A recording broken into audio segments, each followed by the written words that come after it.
As the Vancouver Canucks wrap up a disappointing 2024-25 season, the air is thick with anticipation and speculation about the future. Fans are left wondering what changes will be made to improve the team for the upcoming 2025-26 season. The Canucks have the opportunity to make significant upgrades, but the question remains, how will they do it? With a tight salary cap and limited trade assets, the path to improvement is anything but straightforward. As a sports journalist, I can feel the weight of expectation from the fans, who are eager for a turnaround. The Canucks general manager, Patrik Allvin, is undoubtedly exploring free agency as a means to bolster the roster. However, the free agent market is thin this summer, with few impactful players available and no guarantees that they would choose Vancouver. This leads us to the next option, trades. But here lies another challenge. Vancouver is short on tradable assets.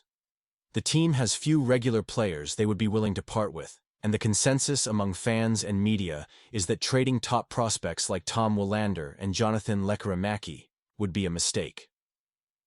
As discussions about potential trades heat up, the focus has shifted to the possibility of the Canucks dealing draft picks and perhaps some lesser-known prospects. Yet, one name has emerged from the shadows, transitioning from the lesser category to the untouchable list, Elias Pettersson.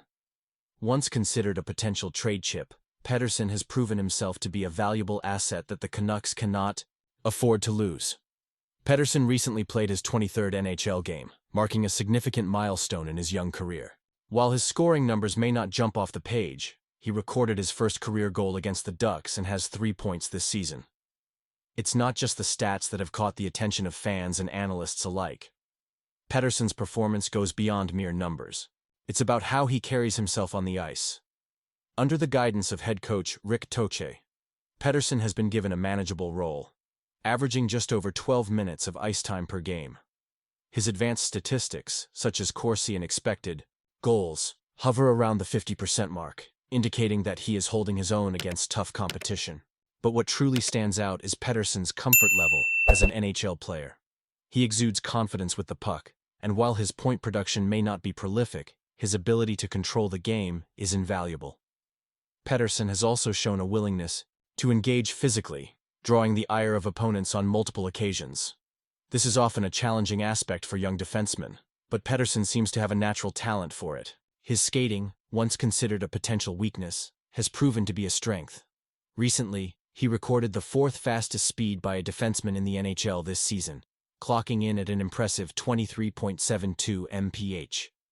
While there is still much for Pettersson to learn, the key takeaway is that he appears more than ready to continue his development at the NHL level. The Canucks made a bold decision not to send him to Abbotsford at the trade deadline, which would have made him ineligible for the AHL playoffs. Now that the Canucks are out of the postseason, they may reflect on that choice, but it sent a clear message. Pettersson has established himself as an NHL player. This isn't a case of a prospect making a splash in meaningless games at the end of the season. Pettersson has been with the Canucks for over a third of the regular season, and he has consistently remained in the lineup. He is a player who is ready for the NHL now and will continue to be ready in the future. As we look ahead, it's crucial for the Canucks to maximize their potential next season, especially as they aim to capitalize on Quinn Hughes' prime years. Draft picks and younger prospects may not significantly contribute to that goal, except as trade assets. However, having a prospect like Pettersson, who is ready to step in and make an impact, changes the game entirely. His presence on the roster not only saves cap space, but also provides the team with internal growth potential. In conclusion, Elias Pettersson has solidified his status as a far more prepared prospect than anyone anticipated. This realization should firmly remove him from any trade discussions. He is now an integral part of the Canucks' future plans, and the team must recognize his value as they navigate the offseason. The decision to send Lekkerimaki down comes after he was a healthy scratch in the Canucks' last game against the Vegas Golden Knights.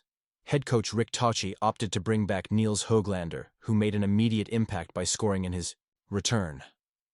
"I'd rather not take Lekkerimaki out, but Huggy's ready to go," Toche stated, highlighting the competitive nature of the roster as players vie for their spots. This move underscores the challenges young players face in a league filled with seasoned veterans. For Lekkerimaki, the reassignment to Abbotsford is not just a chance to continue developing his game, it's also a critical moment in his career. The Abbotsford Canucks are currently on a remarkable 13-game winning streak, providing a perfect environment for Lekkerimaki to hone his skills. With several regular contributors up with the NHL club, Lekkerimaki will have ample opportunity to shine in the AHL. However, there's a ticking clock for Lekkerimaki. He is just 2 games away from losing his eligibility for the Calder Trophy next season, a prestigious award given to the league's top rookie. This adds an extra layer of urgency to his performance in Abbotsford, as he aims to make a strong case for his return to the NHL next year. After a challenging D+1 season marred by injuries, Lekkerimaki rebounded with a solid performance in the SHL, scoring 19 goals and adding 12 assists in 46 games. His transition to North America has been promising, with 19 goals in 32 AHL games this season. However, the scoring prowess has yet to fully translate to the NHL level, where he has managed only 3 goals and 3 assists in 24 games. One highlight of Lekkerimaki's NHL stint was a spectacular shootout goal against Jacob Markstrom, showcasing his potential and skill. Moments like these remind fans of the talent he possesses, even if the overall numbers don't reflect it just yet. As he heads back to Abbotsford, the hope is that he can build on these flashes of brilliance and return to the NHL ready to make a significant impact.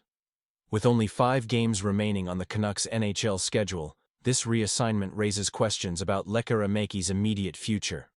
Will this be the last we see of him at the NHL level until next season? Or could he make a surprise return if the team decides to give him another shot before the season concludes? The Canucks are at a crossroads, and how they handle their young prospects will be crucial for their long-term success. Lekkerimaki's development is a key part of that equation, and his time in Abbotsford will be closely monitored by fans and analysts alike. As we reflect on this latest move, it's clear that the Canucks are committed to nurturing their young talent, even if it means making tough decisions in the short term. The future is bright for Jonathan Lekkerimaki, and his journey is just beginning. So, what do you think, Canucks fans?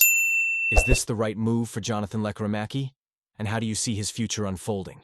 Share your thoughts in the comments below, and don't forget to like and subscribe for more exclusive updates. Your opinions matter, and we want to hear from you.